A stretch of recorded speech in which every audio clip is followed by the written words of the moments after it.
You're very welcome to the Camogie Association's self-care series. This is our fourth webinar of the series so far, and we're going to look at alcohol and cancer risk reduction in this episode. So our presenters for tonight are Marion Rackard, Aine Lyng and Dr. Aine Kennedy. We'll do a Q&A at the end, so if you have any questions, you can pop them into the chat box throughout and we'll come to them at the end. So for now, I will hand you over to Marion to get started. Hello, everyone. Lovely to be with you this evening. And it's a great opportunity to have been invited by the Camogie Association, Louise and Sabrina and her colleagues, to this self-care series. I really like the name of the series. It's all about self-care. And it's something that I suppose is growing in our whole attitude to life at the moment, especially with COVID and all of the emphasis on reducing risk and ensuring that we stay safe. I suppose my first slide there, showing the Healthy Ireland icon there, and it's showing you all of the different programs that are within the umbrella of Healthy Ireland: positive aging, healthy childhood, tobacco-free, alcohol, healthy eating and active living, and well-being and mental health. So we're part of all of those programs. And tonight I have the delight of presenting to you some of the information around, some of the research around alcohol nationally. And also, I suppose, I'm very conscious that Una and Aine will be talking a lot about the link between alcohol and cancer. So I won't be dealing with that per se, but just to say, first of all, that I'm really conscious that, alcohol can be and is enjoyed by many people in our society. You who are listening here this evening may yourselves have enjoyed some alcohol over the weekend. And I'm always conscious of almost being the killjoy, bringing the information about the health risks of alcohol to people. So I hope you will be able to see that we're trying to balance things in our society, because I think there's a huge culture around seeing alcohol as a positive thing and maybe ignoring the health risks to it. So at the top left-hand corner is the askaboutalcohol.ie. So if you want any information about alcohol and health, please just go into that site. It'll bring you straight into the HSE website on alcohol, and just put in any question there. That website has been going since 2016, and we're undergoing a change with that at the moment, and we will be refreshing a lot of our campaign material. So I'll just go to the next slide, and I suppose that then is in relation to a statement from the former New South Wales Health Minister called John Della Bosca. And I thought it was a very interesting comment that we should all maybe reflect on a little bit, which is about Ireland's famous drinking culture. And just the reflection on, we kind of think of culture as something that is independent and created just by people living their lives. That's true, but culture is also something that's created by stakeholders and interest groups and powerful players in society. There's certainly a lot of people with strong vested interests in creating a culture of abuse or risky use of alcohol. Those who create the risky culture disregard the possible risky impact. And this is referring, I suppose, to, the very huge commercial entity of the alcohol industry and the huge profits that are gained from the production of alcohol. And it's showing the power of that industry in this statement. But I have a sense that we're at the very start, hopefully a little bit down the road, in building capacity around a positive reflection on alcohol as risky to health. If you remember, took 20 to 30 years for people to recognize that tobacco was a serious factor in causing ill health and death. And I think now people are beginning to recognize that drinking too much, too often, for too long is very serious and will lead to shortening of life and certain illnesses. So we'll just move on to Ireland at the moment. The next slide is in relation to the Health Research Board report in 2021, this year, which measured the, alcohol consumption rates in Ireland. And as we know, we have a population of 5 million. 2.9 million people consume alcohol. 1.5 million people drink harmfully. That means they drink above the low-risk drinking guidelines per week. And then we have an estimated number of over 500,000 people, or 1 in 7 people in Ireland are dependent drinkers. That is a huge number. And each person who has a dependent drinking problem affects somewhere in the region of 5 to 10 other people. So we can see that in our society, we have a huge issue, and we know it. We're told about it in the media and so on. But unfortunately, as individuals and as society, we tend to ignore it. We tend to tolerate alcohol-related harm. And I'm just moving into the next slide now, which shows, it just shows a random population, let's say at a GAA match, a camogie match, a concert, and just looking at that crowd and thinking of this, that drinkers, people who drink, underestimate the amount of alcohol they take into their bodies by 61%. So in other words, people underestimate the amount they drink. 75% of alcohol consumed is part of a binge drinking session. And I will be talking in a moment about what a binge drinking session is. But we do know that people, drunkenness is tolerated on our streets, in our homes, and it's not frowned upon, or it's not seen as, upsetting for other people or causing injury to others. So in a sense, 75% of alcohol consumed as part of a binge drinking session just shows our tolerance for drunkenness. And the other thing is that alcohol affects the development of at least 200 diseases indirectly, and directly is the cause of 60 different illnesses. So the alcohol program, the HSE Alcohol Programme, that is our job, to inform you, the public, about the level of disease and illness and the lost years due to premature death or premature illness caused by alcohol. So that's where it is difficult to take this in, because it's actually such a large issue to contend with. I don't want to bombard you with too many statistics, but I just want to show you this next slide, which is again from the Health Research Board, and just to pull out one or two. You see that one, in 2013, there were 3 deaths per day were alcohol related.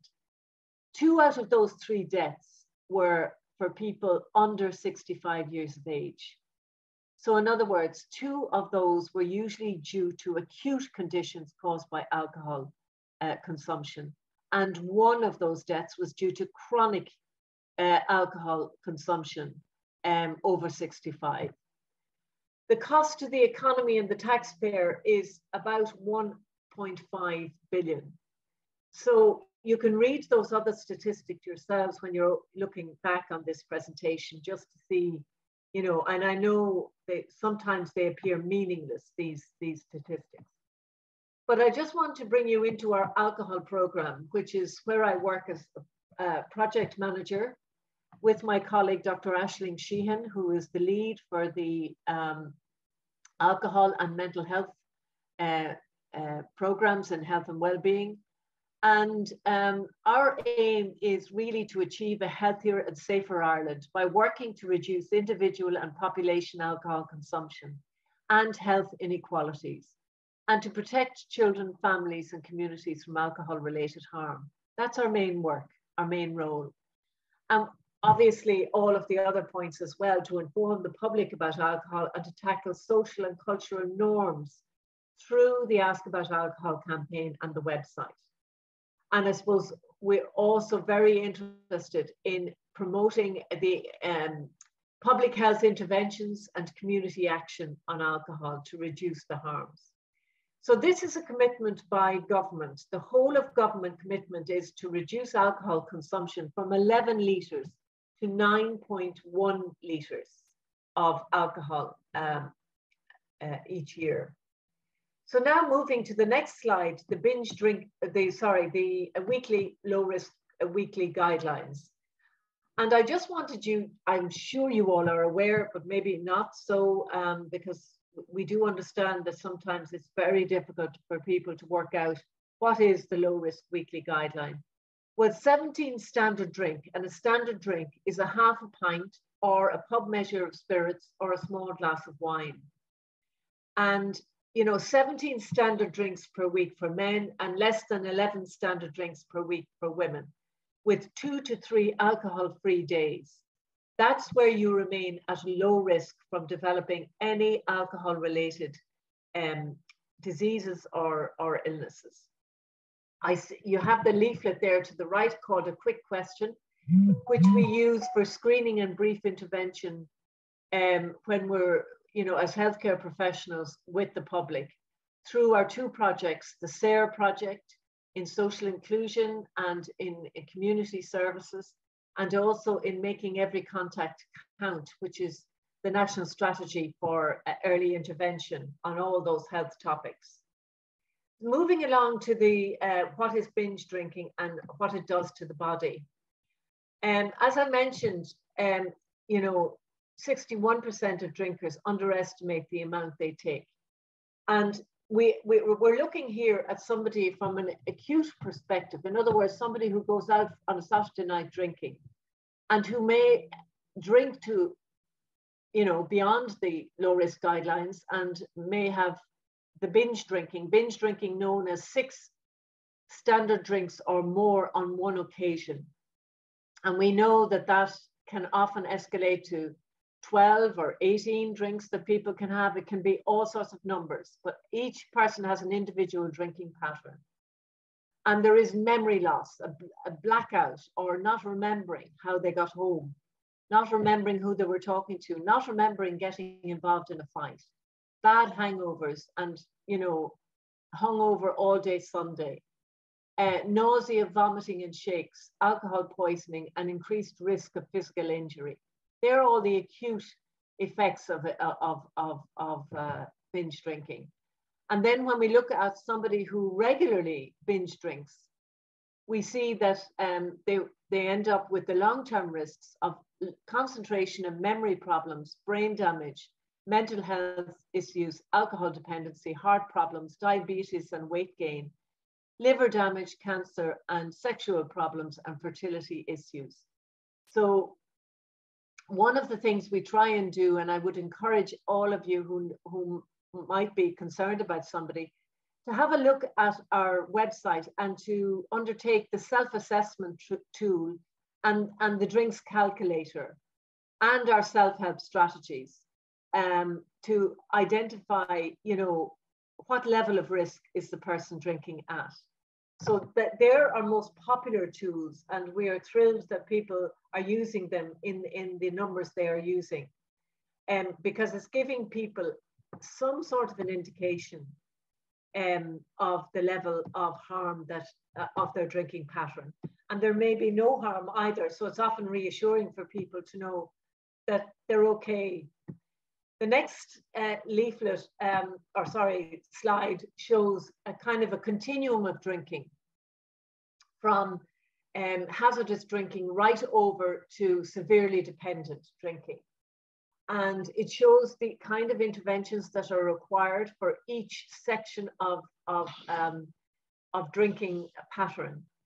Can I say that, you know, it's very hard to say how long it takes to develop a drinking pattern.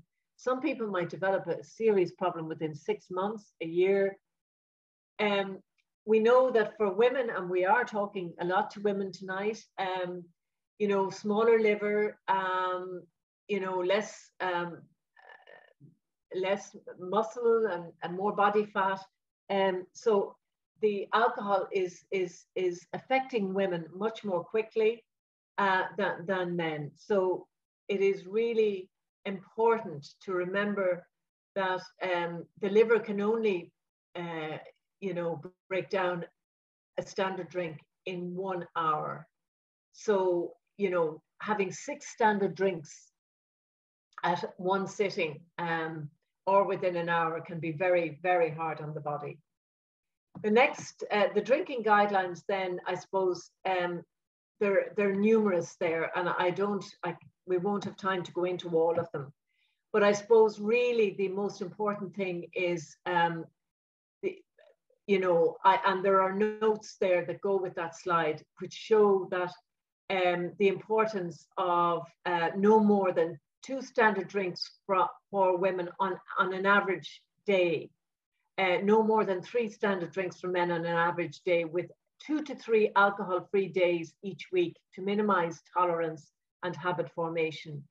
No more than 4 standard drinks on any single occasion for healthy men and women. So that they're important. They're the guidelines that are coming from Australia as well, which Australia has 10 grams per standard drink. So we also know that no amount of alcohol at any stage of pregnancy is safe for baby. So it is important that if you're considering becoming pregnant, to avoid alcohol, because it is really, you know, our program is very engaged with the development of a national program called Fetal Alcohol Spectrum Disorders Prevention.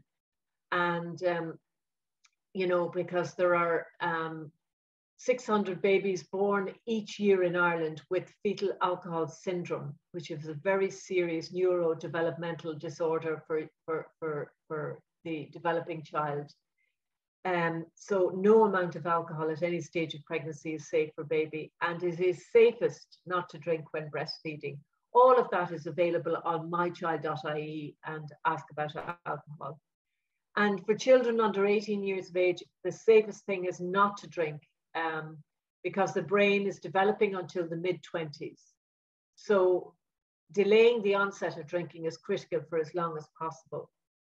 Alcohol affects performance, and the acute effects of drinking can endanger the lives of the drinker and other people. So when taking part in activities that require a high level of attention or psychomotor skill and concentration, it is best to avoid alcohol. So you can revise those guidelines for yourselves just to know. And obviously there is no guideline per se on harm to others. It's just to avoid drinking to excess, because that's what does the injury to others. The next is about the presentations to hospital, and I won't go down through that, but I'll give you one example, and it's the next slide. One alcohol-related admission in one large general hospital for 14 months involved 422 days at €1,000 per day, with special costs of 313,800. And then the person had to be repatriated to their country of origin. So for one client, one patient, the cost in a general hospital was that 761,000, which is the annual salary of 25 nurses. So we can see that the cost of alcohol-related harm in our general hospitals is significant, and we certainly hope to know more about that in the coming years. So I am aware that I have many more slides, but I'm coming to the end of my presentation, but I just wanted to say that I suppose my last 3 slides or 4 slides are in relation to number 21, 22, 23, and 24. 21, I would like you to really have a look at. I have some links there on the feminization of alcohol marketing. It is really important for women to really understand how the alcohol industry is trying to lure women into drinking more often and more alcohol. So really important pieces there, and a wonderful speech there at the end, a YouTube piece from a woman called Vivian, whom I just heard last week from the Scottish women's football, who has done Trojan work in trying to keep alcohol sponsorship away from the Scottish women's football team. So I would encourage you to look at that. And I suppose the other thing to say is to be aware of the alcohol and fitness and alcohol and sports performance, which is obviously of great interest to yourselves. So I have 2 really good links there, and for you to know more about how alcohol affects your fitness. There's a blog, and the sports performance in relation to you know, how it slows the whole body down, really. So important to have a look at that. And the Public Health Alcohol Act, which you may have heard about in the news, really, really important to get your support behind this bill. So if you can do any advocacy whatsoever with your local TDs on this bill, please, please do. And finally, then, the HSE has a helpline around drug or alcohol issues, sexual health or HIV. And there it is from 9:30 to 5:30, 5 days a week. Any information or any service you're looking for, you will find it on askaboutalcohol.ie, or you can ring up the helpline. So again, remember the self-assessment tool and the drinks calculator. And please don't hesitate to contact us anytime in relation to any matter I've raised tonight. I'm sorry, I have a lot of slides there, but maybe it will help when you're going back over them. Thank you very much, and I look forward to our next 2 speakers. Thank you. My name is Aine. I'm a Cancer Prevention Officer with the National Cancer Control Programme. I suppose, why am I talking to you about cancer prevention? I've been working with the NCCP for about 4 or 5 years now, and a particular focus on cancer risk reduction. My colleague, Dr. Una Kennedy, who will speak after me, will talk about the early signs and symptoms of cancer, so she'll focus on the early detection. But for me, I'll focus on things you can do to reduce your risk of cancer. Firstly, who are the NCCP? Very few people have heard of us. We're part of the HSE, so we're a directorate underneath the HSE. The NCC basically aims to deliver cancer care to patients in Ireland in a comprehensive way, from prevention, detecting cancer, treating, and living with and beyond cancer. So what the NCCP does, it tries to manage cancer care in Ireland in a planned way. So there's cancer centres around Ireland that the NCCP kind of oversee the services within them. Examples of some projects in the NCCP. So we coordinate, it's an Irish Cancer Prevention Network, so we're trying to get organisations to deliver consistent messages to the public about cancer prevention and cancer risk reduction, because you can get bombarded with all types of information. We're implementing the National Skin Cancer Prevention Plan, basically to try and reduce the rising incidence of skin cancer in Ireland. We develop and deliver initiatives to try and improve early detection of cancer, and my colleague Una will kind of talk about that a bit more. We have a programme within the NCCP who publish national clinical guidelines. So they look at the evidence in regards to treatment for cancer patients and best practice, and ensure that those clinical guidelines are delivered to clinicians in Ireland. There's the rollout of the National Cancer Information System. So that's about just trying to get computer systems in the different cancer centres to talk to each other, so that patient records are shared. And the NCCP also develops and delivers survivorship programs, so to support people living with and beyond cancer. So it's a big program overseeing cancer care, from the risk reduction the whole way through to living with and beyond cancer.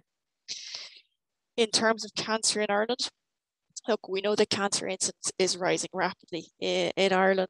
In 2020, approximately about 14,000 cases in males, in females about 12,000 cases. We know that by 2045, that cancer cases in males are going to go up to about 25,000, up from that 14,000, and in females, we know it's going to rise to about 19,000, up from 12,000. A lot of this is to do with our aging population and the fact that we are living longer. So we know that age is a high risk factor for cancer. But we also know that we can actually prevent about 40% of cancers through modifiable risk factors. So Dr. Christopher Wild, the director of the International Agency for Research on Cancer, this quote is quite famous within kind of the cancer circles. It's very much so we cannot treat our way out of the cancer problem. So we need to take action to try and prevent those 40% of cases.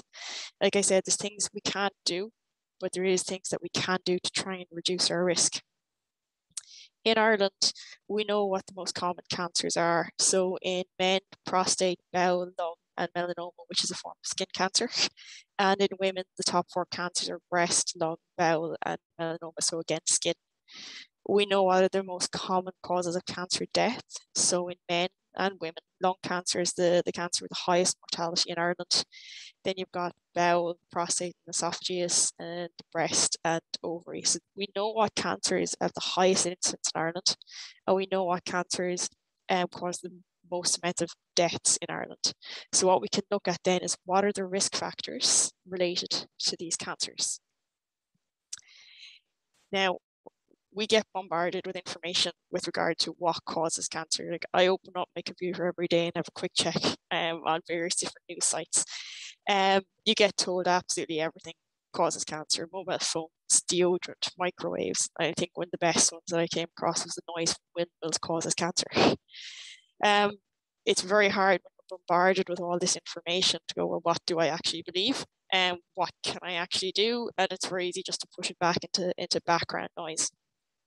Now, we are actually very lucky that there is very strong evidence out there with regards to what does reduce your risk of cancer.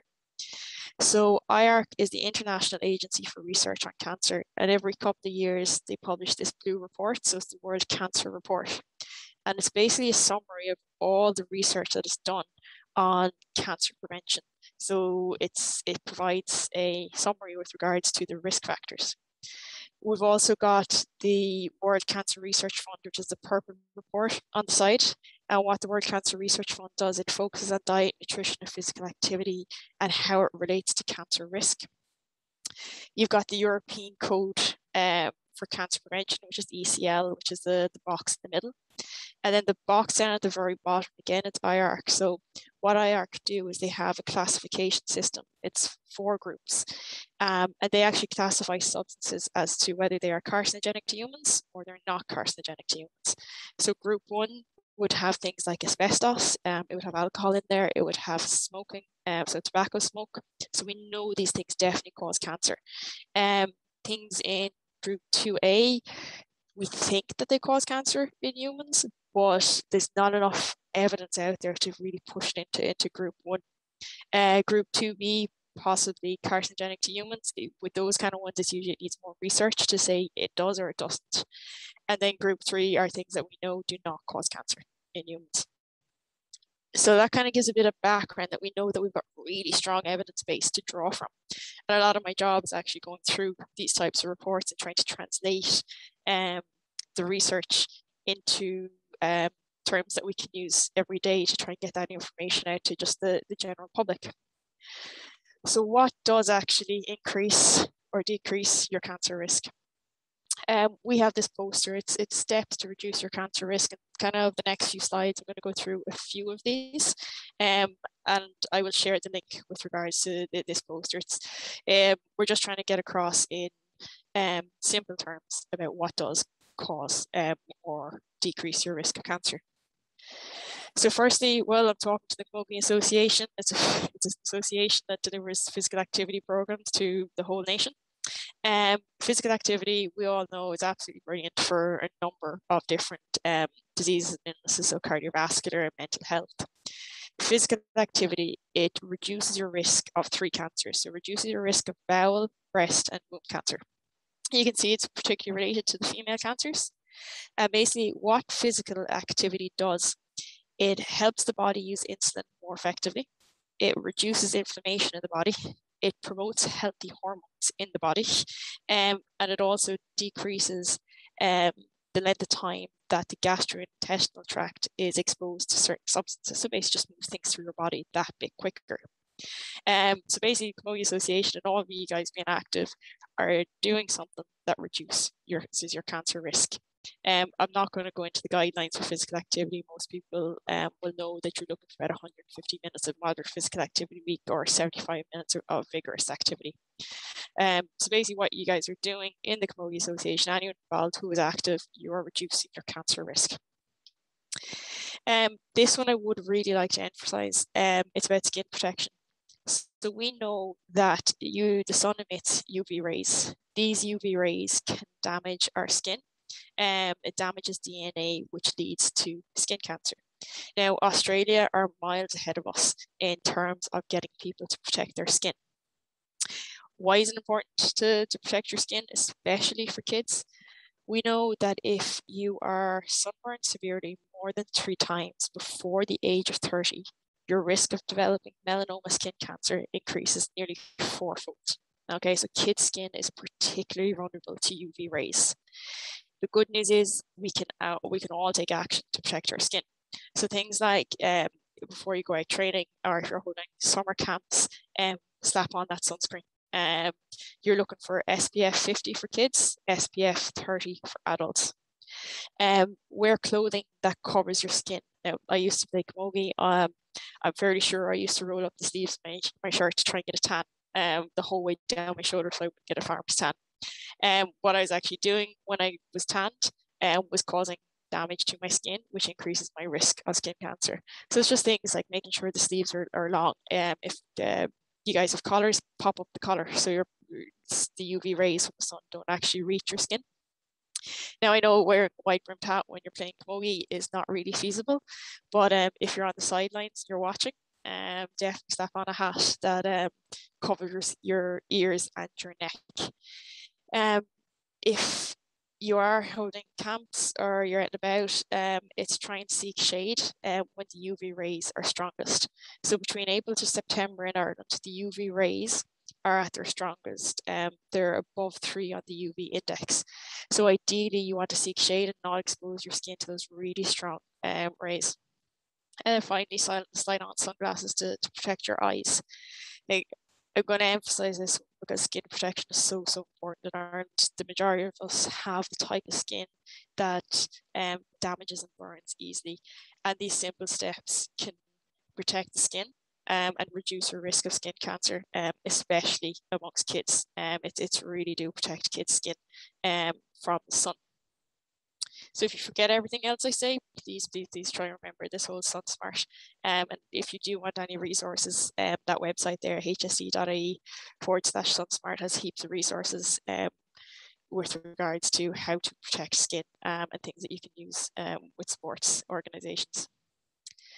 Marion has touched upon this, so alcohol. So when we consume alcohol, what happens is it converts into a toxic chemical. That toxic chemical is called acetaldehyde. When we consume alcohol in this acetaldehyde forms, what it does, it directly damages DNA. It weakens our body's ability to absorb vitamins and nutrients. And in particular for women, it increases hormone production, which has a direct effect on breast cancer risk. We know alcohol increases the risk of at least 7 different cancers. So you've got the mouth, the throat, the larynx, the esophagus, breast in women, liver, and colorectal. Our kind of thing with cancer prevention and cancer risk reduction is the less you drink, the lower your risk. Any amount of alcohol does increase your risk of cancer, and we always kind of make sure that we tell people that. But we really do emphasize that the less you drink, the lower your risk. Smoking, I'm not going to go into smoking too much. Everybody knows that there is a link between smoking and lung cancer.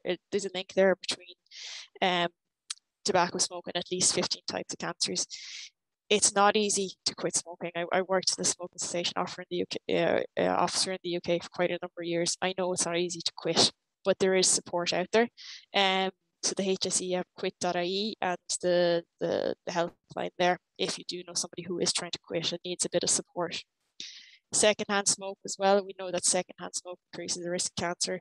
So if you are a smoker or you're around a smoker, just try and make sure and keep your home and car smoke free to reduce exposure to secondhand smoke. Eating for health. This is one that can cause a lot of questions. You can hear burnt toast causes cancer. It's one that we often get a lot of questions about. With regards to eating for health and reducing their cancer risk. So look, we all know fruit and vegetables are good for us.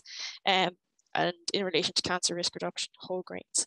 What these do is they provide the body with antioxidants, vitamins and minerals that protect your body from DNA damage and the damage that causes your cells to multiply, which leads to cancer. So eat plenty of fruit and vegetables and whole grains. Red and processed meat. So red and processed meat, they contain chemicals that increase the risk of bowel cancer. With red meat, it contains heme, which promotes N-nitrogen, which then leads to DNA damage, which leads to your increased risk of bowel cancer. With red meat, the advice is aimed to reduce the amount of red meat you eat and have no more than 3 portions per week. With processed meat, so processed meat is the type of meat that you get in packets. If you flipped over the back of the packet, you read the ingredients, you will often see that it contains nitrates. Those nitrates, they actually cause direct damage to your DNA, which increases the risk of bowel cancer. The good news, everyone who enjoys their coffee in the morning or any time of the day, we actually think that it does reduce your risk of some cancers, with this particular focus on liver cancer, so enjoy your coffee. We'd always say choose healthy food and avoid fast food, sugary drinks and sweets. These foods are not directly linked to a cancer risk, but if you kind of make sure and have these as treats, it can help with a healthy body weight. And we know that body weight affects your cancer risk. So we know that these foods, sugary drinks and sweets, they do not have a direct link with cancer, but they contribute to body weight, and your body weight has an effect on your cancer risk. When I talk about body weight, so if we have excess body weight, what happens is there's increased inflammation in the body, and there's an increase in insulin, which turns the signals on telling cells to multiply. There's an increase in adipokines, which affects the levels of insulin in your body and inflammation, and it also increases estrogen. When we talk about body weight, we usually look at waist circumference. So for men, a waist circumference of less than 94 centimeters, and for females, less than 80 centimeters. Excess body weight, it's associated with at least 12 different types of cancer. So for cancer risk reduction, it's trying to maintain a healthy body weight throughout your lifetime. These two, breastfeeding and HRT, are obviously directly linked to female cancers, and it's ones that can actually they can cause a lot of questions to be brought up. With breastfeeding, we always emphasize breastfeed if you can. We know it's not a straightforward thing to do. So we're always saying breastfeed if you can. Basically, when you breastfeed, it reduces the level of certain hormones in the body, and it protects the breast from changes in the cells, which lead to a reduction in breast cancer risk. The greater the number of months a woman breastfeeds, the greater the protection. With HRT, and this can cause a lot of concern for people, we'd emphasize talk to your GP about your HRT medications. HRT medications, they offer a lot of benefits to women, especially as contraceptives and as menopausal treatment. There's certain hormonal medications, including the oral contraceptive pill, that increase the risk of women's cancers, but they also decrease the risk of certain cancers. So for HRT for the menopause, estrogen only medication can increase the risk of endometrium, ovarian, and breast cancer. And then the combined estrogen and progesterone, it can increase the risk of breast cancer. But what are these medications also give a huge benefit for women going through the menopause. So that's where we say talk to your GP. With regards to the contraceptive pill, It can increase the risk of breast and cervical cancer, but it also decreases the risk of ovarian. So with HRT, it is not straightforward. The risk, it can depend on a woman's genetics. It can depend on their medical history. It can depend on their different cancer risk factors. So with HRT, what I'll just say, make sure and talk to your GP about whether these medications are right for you. There's a couple of vaccines that are offered in Ireland that can reduce cancer risk. So you've got the HPV, which is offered to teenage girls and boys in first and second year of school. And we saw a number of camogie teams get behind promoting the HPV vaccine by getting the HPV sticker on the front of their jerseys. Basically, the HPV vaccine protects against the HPV virus, which reduces the risk of cervical, venous, anal, mouth, and throat cancers. The Hep B vaccine is provided to all newborns in Ireland, and it protects against liver cancer. Cancer screening, I'm not going to go into too much. I think Una is going to cover a little bit of this, but there's 3 cancer screening programs in Ireland. You've got breast cancer screening for women aged 50 to 69, cervical cancer offered to women and people with a cervix aged 25 to 65, and bowel cancer is for both males and females aged 60 to 69. And you have the link there if you want more information with regards to how to sign up. So finally, to finish up, look, I came across this quote a couple of years ago, and basically saying that the most benefit is to be gained by treating these cancer risk reduction factors as an integrated pattern of behaviours or a package or a way of life. So it's not just be physically active, it's not just eat well, it's combining all of these and having a balanced lifestyle. I said, this is the poster that we tend to promote, which has got all the messages that I've discussed. I'll put the link up in the chat so you can download it if you are interested. Do please feel free to share that, because we just want to get this consistent message out to everybody about what we can all do to reduce. So we do have a Irish Cancer Prevention Network newsletter, which you're more than welcome to sign up to. Just email prevention@cancercontrol.ie and say that you'd like to join. And you'll get a copy of these slides. So there's the links to our webpage and our steps to reduce your cancer risk poster. But that's me done there. So I'll pass over to Una to cover the early signs and symptoms of cancer. Great, thanks very much, and thanks for inviting me here today. So I'm Una Kennedy. I'm a GP advisor to the National Cancer Control Programme in Dublin part of the time. And the other part of the time, I actually work as a GP in Phibsborough in Dublin. I work alongside Aine in the NCCP. So I'm just going to begin by speaking about cancer in Ireland, the present situation. I'm going to speak about early detection of cancer and why and how we might go about it. I'll start by talking about the current picture and moving on to the future, and then get into some specifics about things to watch out for. So this is the situation regarding Ireland at the moment. We have 21,000 cases of invasive cancer every year, 21,000 new cases of invasive cancer every year. It is currently our #1 cause of mortality. It has very recently overtaken cardiovascular disease, and it now kills more people than any other disease in Ireland. We have about 112 people diagnosed with cancer every day in this country. We have 8,875 people dying from cancer every year, and that works out at 1 person every hour of every day dying of cancer in this country. And unfortunately, we know that 1 in 2 of us in Ireland will develop cancer at some stage in our lifetime. So that's the present situation, and it is probably pretty grim, but unfortunately, if you think the present is pretty grim, the future is even more grim. As Aine alluded to, these data are from the National Cancer Registry in Ireland, and this is the report done by the NCRI a few years ago in 2019, predicting what they think might be the outlook for cancer in the next few decades. And between 2015 and 2045, they expect the number of cases of cancer to double in Ireland. So things are only going to get a little more intense over the next few decades. And just like Aine was saying, this is the view. You can't treat your way out of the cancer problem, which is not to say that people aren't going to treat cancer. Of course, everyone's going to treat cancer, but that's not the answer. I mean, 30 to 40% of cancers can be prevented.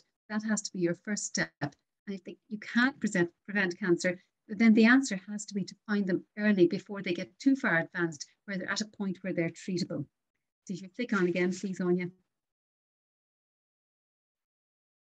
So why early detection? Why are we so bothered? Well, we all know intuitively, we all would know that if you pick up cancer early, your chances of survival are better.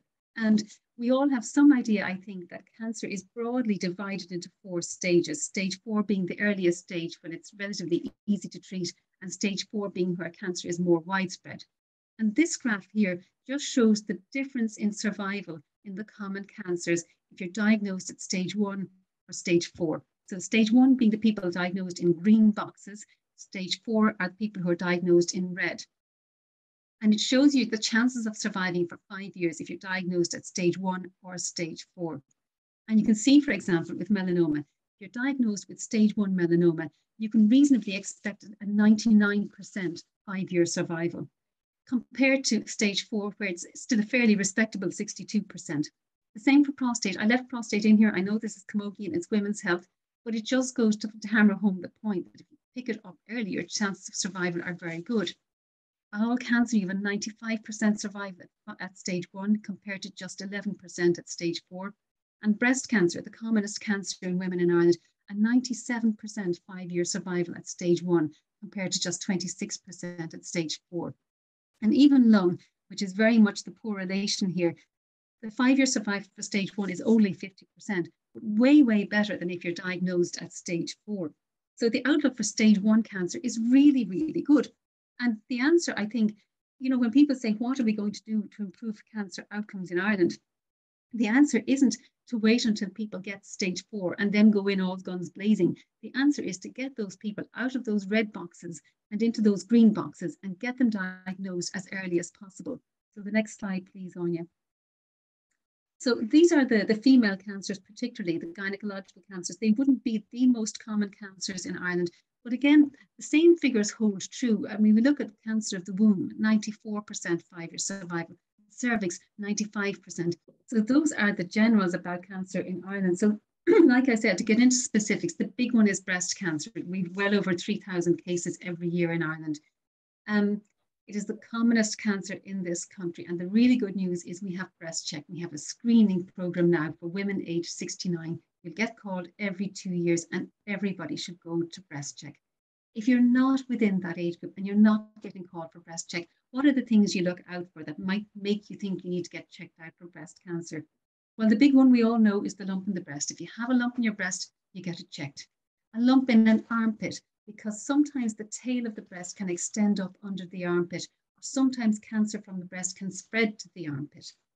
Lumpiness, which is a very, very vague term, I know, but if you're checking your breasts regularly, and you should be, and if you find that it's just more lumpy than it used to be, or if one breast is more lumpy than the other, get that checked.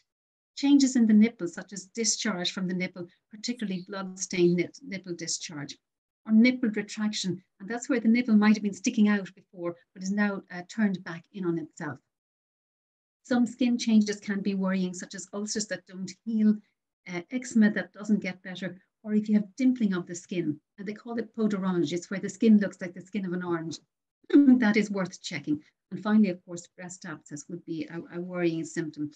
Now, sometimes we all know you can get breast abscesses if you're breastfeeding, for example, so you don't have to panic. Every breast abscess isn't a breast cancer, but if you have it, it has to get checked out. The next slide, please, Anya. So what should you do? If you click again there, Anya, know the signs. Those are the signs there. There aren't very many of them, and be vigilant about it. It's a good idea to examine the breasts regularly yourself. Most people would say you examine the breasts after your period because they can be a bit lumpy or irregular before your period. But I wouldn't get too hung up on that. As long as you do it at all and do it regularly, you know what they feel like normally, you know what's normal for you. And if you see a change, you contact your GP. Just pick up the phone.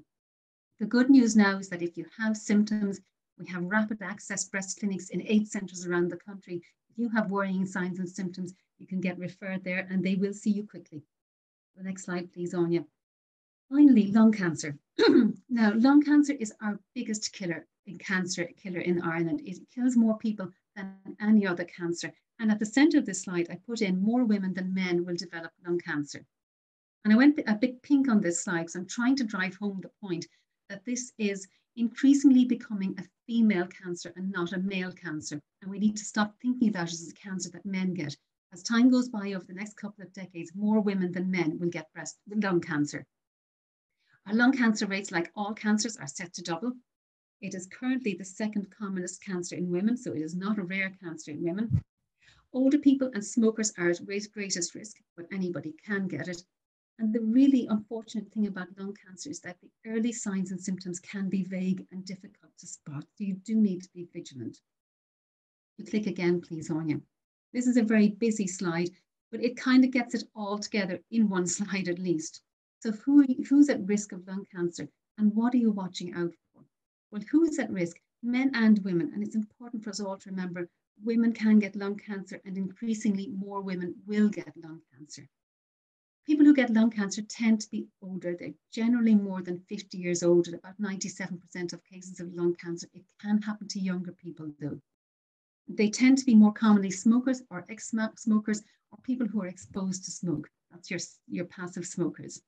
They tend to be people from more socioeconomically deprived areas, and socioeconomic deprivation is an independent risk factor for lung cancer.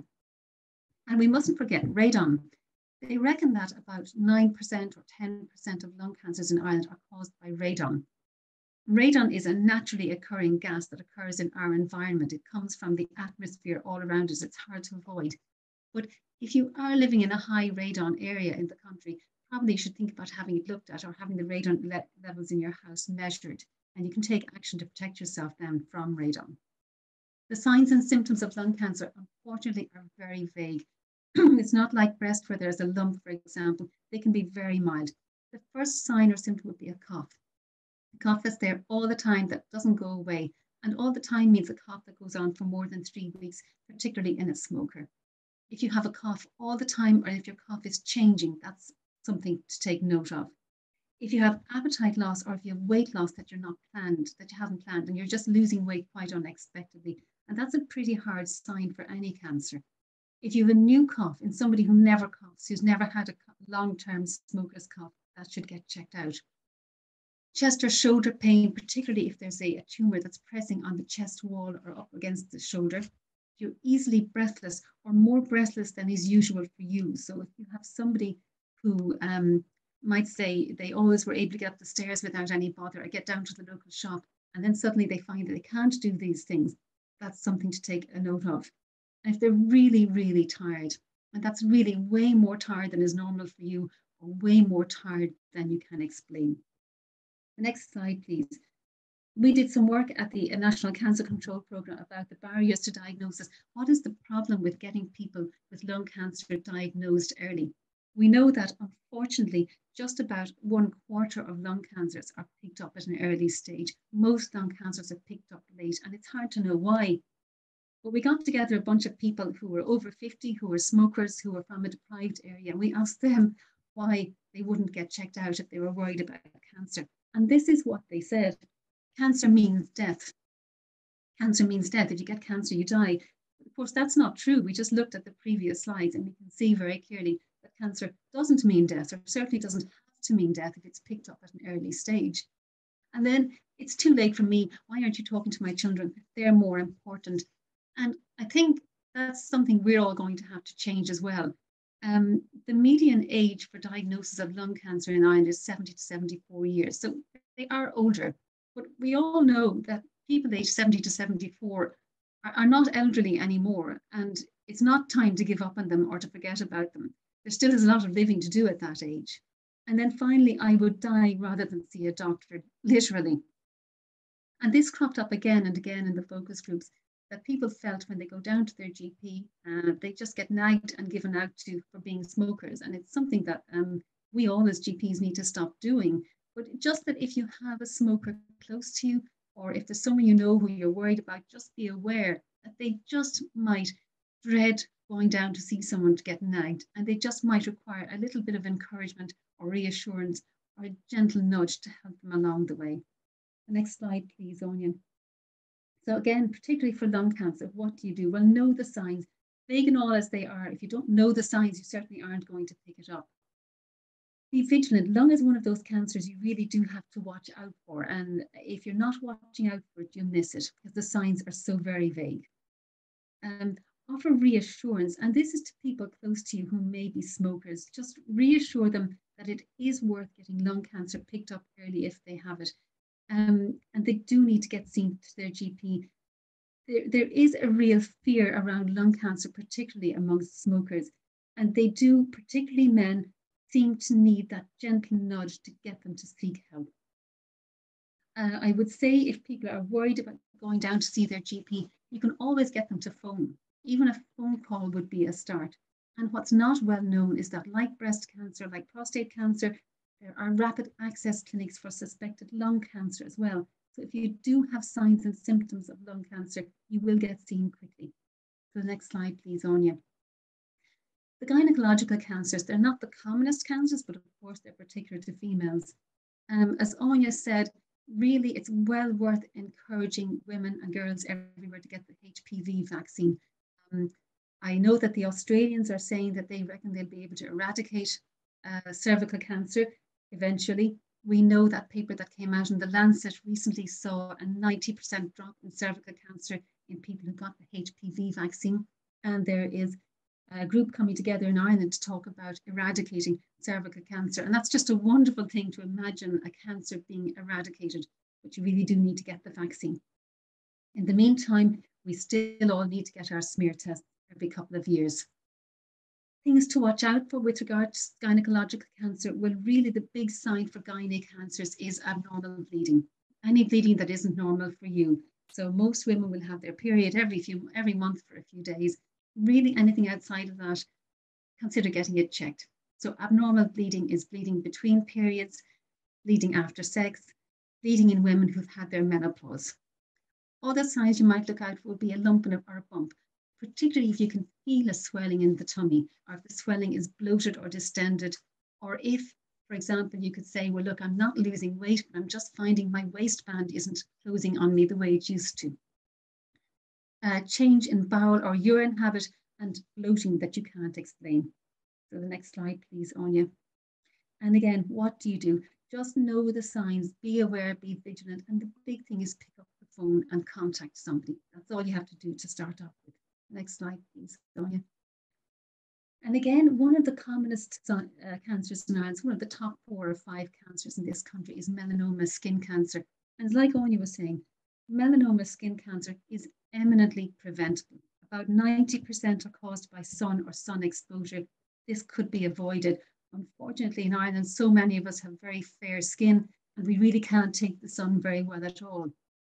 And again, the Australians are leading the charge here with melanoma, and they are starting to see a decline in mortality from melanoma. So they're demonstrating in Australia that you can do this. You can beat melanoma skin cancer and you can turn things around, but you just have to be on it. These pictures here are all melanomas. That's the sort of thing that they look like. About 1/3 of melanomas in women tend to occur on the thigh, so they're relatively easy to spot if you're on your thigh. The things that you look for, when they talk about the ABCDE system. So A would be asymmetry. If you look at most of your moles, they're more or less symmetrical. The sinister moles tend not to be symmetrical. B would stand for an irregular border. And again, most innocent moles have a nice regular circular border. The sinister ones don't. They would have 2 different colors. C stands for color, and they would be variegated in color. D would mean for the diameter. A diameter of a mole that is more than 6 millimeters would be a mole to look at. And finally, E is for the evolving mole. So that's a mole that is changing. It's getting bigger, getting blacker, it's getting uglier, it's bleeding. There are little moles popping up around it. It's a mole that's evolving. And there's one thing just to the left there in between the sets of pictures, the ugly duckling lesion. That's just one bit to bear in mind, that if there is a mole or a lesion or a growth that just looks different to all the others, it might be worth getting it checked out. And in the meantime, as Anya said, you can't say it often enough, get out of the sun, cover up and use your sunblock. So the next slide, please, Anya. So finally, bowel cancer. Bowel cancer, one of our commonest cancers as well. And the outlook for bowel cancer, particularly for women, is really, really, really good if it's picked up early stage. You saw on the previous slide that the survival for stage 4 bowel cancer is 10%. For stage 1 bowel cancer, it's 95%. It's really more than that at the moment. We have a bowel screen in Ireland, so we just like breast check and just like your cervical smears, You can, between the ages of 60 and 69, get screened for bowel cancer in Ireland, and everybody should. Bowel screen is really good at picking up bowel cancer early when it's at a point where it can be treated really successfully. But what are you looking out for that might make you think bowel cancer? Well, the big one would be rectal bleeding, and typically rectal bleeding that doesn't go away or goes on for 6 weeks or more. A change in your bowel habit, particularly diarrhea, that goes on for 6 weeks or more. And if somebody tells you you have a low blood count with a low iron, now a lot of young women who are menstruating will have mildly low blood counts as well. So there are cutoff points. You don't have to panic if your blood count is a bit low. But if your blood count is below that cutoff, and if you have low iron, it's something that should be checked out. Again, like all the cancers, unexplained weight loss that you're not trying to achieve, that you haven't managed with diet and exercise, just get it looked at. If there's an abdominal or a rectal mass, if somebody examines you and they find a mass on you, watch out for family history. And there are guidelines on the NCCP website about colorectal cancer, about bowel cancer, and they outline what counts as a family history. And finally, if you have long-term inflammatory bowel disease, that's something that places you at a slightly higher risk of bowel cancer. The next slide, please, Anya. And these here, unfortunately, the problem with humans is that humans don't always come neatly packaged up in bundles the way the textbooks say they do. Humans behave in a variety of ways, and there are almost as many types of behavior as there are humans on this earth. But for people who don't fit the typical symptoms, there are some red flag symptoms that we all need to watch out for, and they're listed here. And they're ones that I think most people would know. A lump or a bump that has just appeared out of nowhere. A lump or a bump that is changing, getting bigger or getting harder or getting sorer. Abnormal bleeding, and that's bleeding from anywhere, be it bleeding between periods, bleeding from the bowel, bleeding in the urine, coughing up blood, vomiting up blood, spitting up blood, or indeed bruising, if you're bruising unexpectedly. If you have a mole that is brand new or that is changing, as we just discussed. If you have weight loss that you can't explain, and weight loss really is a hard sign. If you're constantly tired, and that's way more tired than you can explain or is usual for you. If you have a cough that you can't explain for more than 3 weeks. If you've got a change in your bowel habit, particularly diarrhea that isn't settling down, or if you have persistent heartburn or indigestion, these are things that is just worth picking up the phone about and calling. And I would certainly say, I'd be confident I'm speaking for all my colleagues when I say that we really do want to hear from people. We don't want to miss cancer. We don't want people turning up late. So if there's a sign or a symptom you're worried about, you're not sure about, just pick up the phone. That will be the first start. The next slide, please, Anya. More information, as Sonia was saying earlier, can be found on the NCRI website. It's a very good website to have a look at for data. And hse.ie/cancer would have all our resources as well, if you want to have a look at them. So thank you very much. Thanks, Sonia, for your help. No worries.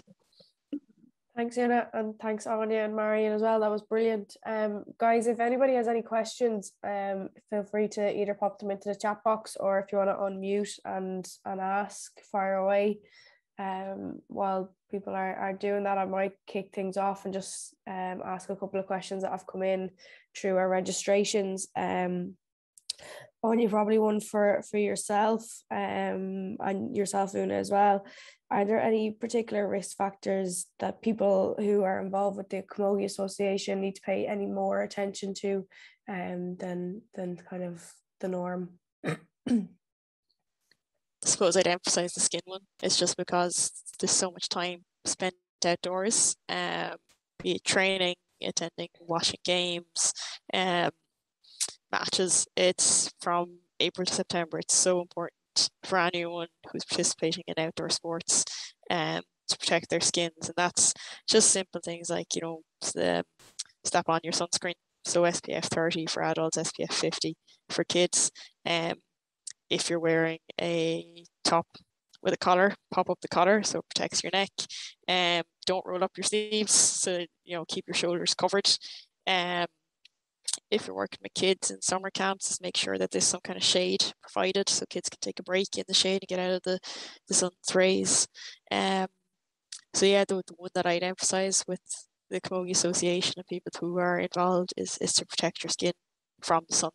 And I suppose even in mentioning that, Anya, you mentioned supporters, so it's not just our playing members, it's everybody who's coming down and spending time around their clubs to make sure they're using those protective measures.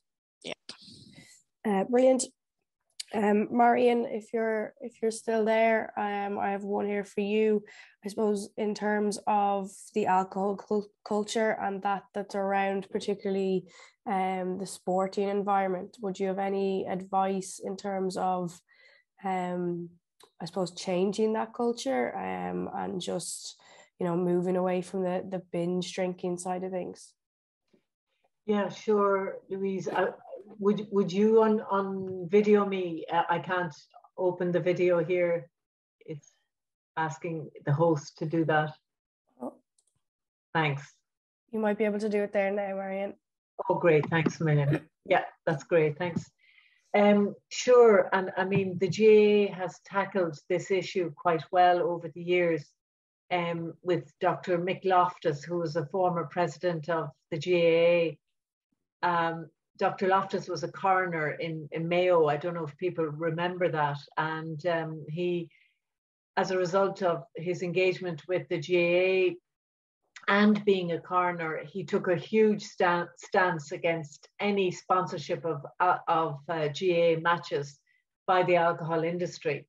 So much so that he avoided going to any All-Ireland final on the principle that, it was being sponsored. And I do remember, unfortunately, myself attending an All-Ireland final with the most unbelievable display of alcohol advertising by Diageo. I think even Diageo CEO was sitting beside the Taoiseach at that match. So the GAA has come an awful long way since then. I think to some degree there's still a bit of alcohol sponsorship, but it's much less visible and there are numerous other sponsors. But I would say to any club in the country who's considering alcohol sponsorship, or also the issue around celebration of matches after wins and so on, to really, really be careful in thinking about the impression you're giving to young people about the use of alcohol, and to really try to find alternative ways of celebrating rather than total gravitation towards the local pub or the local GAA bar or whatever. So I think that the GAA has always had a substance use resource person in each club, and I think that has added hugely to the raising of these issues and to recognizing, look, there needs to be one person maybe guiding and mentoring coaches and others in how to lead things, where children aren't involved in exposure to alcohol.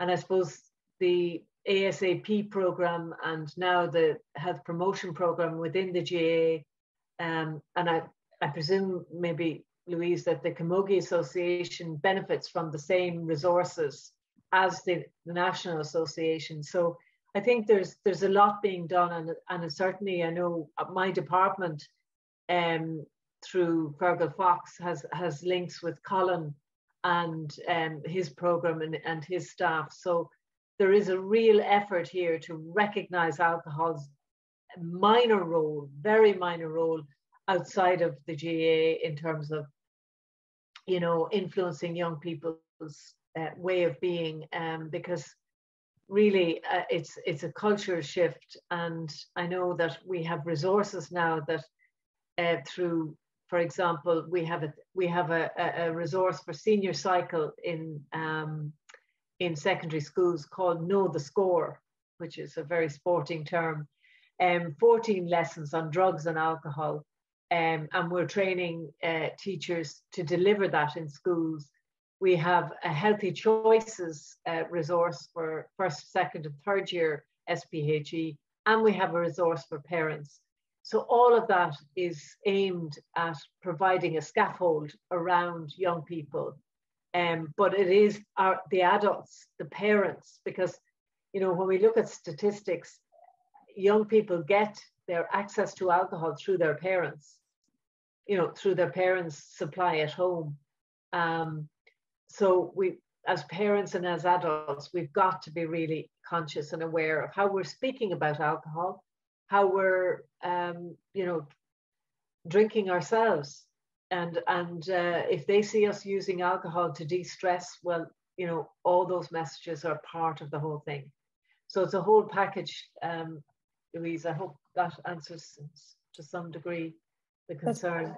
That's brilliant, Marion. I know you mentioned there Cottle and Regan and the Healthy Club committee, and they're doing great work, and there's huge resources there within the Healthy Club programme, which I think is actually open at the minute for registration if anybody is interested in that with their clubs.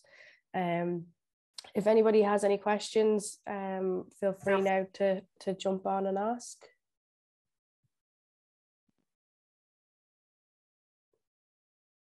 Do we have any? I might just finish with one more then before we let you go. Una, a quick one for you. I know you mentioned lung cancers are coming more towards women than men. Is there any particular reason for that, or is there anything showing up as reasons? Like all these things, there are theories for it. I don't know if anybody knows for sure. Back in the good old days, it was considered quite socially taboo for women to smoke. It was really considered quite unacceptable. And then it appears that with women's liberation and the swinging 60s, women did start smoking, and they used the newfound liberty, unfortunately, to start smoking. And now, decades later, it seems we're seeing the effect of that. That appears to be the case. That's the theory anyway. Thank you very much. We don't have any other questions coming in, so I'll wrap it up there. We're gone a little bit over time, but by the look of interest, everybody has stayed tuned in. So firstly, just thank you very much to Marion, Aine and Una for joining us and for contributing to the series. We really appreciate it. And thank you to everybody for tuning in. We will have the episode up on our YouTube channel, and you'll catch our next episode, our final episode next week on Monday at 7:30 with Breast Cancer Ireland. So thank you very much, guys, and have a great evening. Thank you, Louise. Thank you, everybody. Thanks. Bye-bye. Thanks very much. Bye. Bye-bye. Bye.